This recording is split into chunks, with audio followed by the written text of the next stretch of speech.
अब होगा। कलयुग का अंत निकट है पार्थ। कल की पुराण और गरुड़ पुराण में ऐसी बातें लिखी गई हैं जो आपके रोंगटे खड़े कर सकती हैं। कलयुग के अंत की दृष्टि केवल कल्पना करने से ही मनुष्य का मन भय और आश्चर्य से भर सकता है।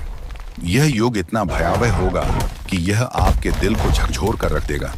लेकिन यह कोई काल्पनिक कहानी नहीं, बल्कि हकीकत है। इन पवित्र ग्रंथों में लिखी गई बातें हमें आने वाले समय की भयंकर सच्चाई से अवगत कराती हैं। यही कारण है कि विद्वान अक्सर कहते हैं कि इन शास्त्रों का अध्ययन केवल आस्था का विषय नहीं, बल्कि चेतावनी है, ताकि हम वर्तमान में अपने आचरण को सुधार सकें। आज हम इन्हीं के बारे में विस्तार से जानेंगे और आपको बताएंगे। हमारा निवेदन है कि इस जानकारी को अंत तक देखें और हमारे साथ बने रहें। कलयुग के अंत की कहानी को जानने से पहले आइए कुछ उन पहलुओं को समझते हैं जो सृष्टि के चक्र को समझने में महत्वपूर्ण हैं। इन 4 युगों सतयुग, त्रेता युग, द्वापर युग और कलयुग के बीच का अंतर ही हमें यह समझने में मदद करता है कि क्यों समय के साथ धर्म और सत्य की शक्ति कम होती जाती है और पाप व अधर्म का प्रभाव बढ़ता जाता है।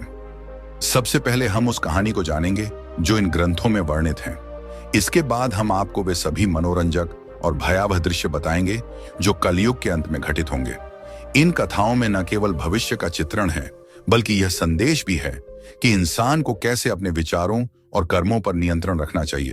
तो हमारे साथ बने रहें, क्योंकि यह यात्रा न केवल ज्ञानवर्धक होगी, बल्कि आपको गहराई से सोचने पर भी मजबूर करेगी।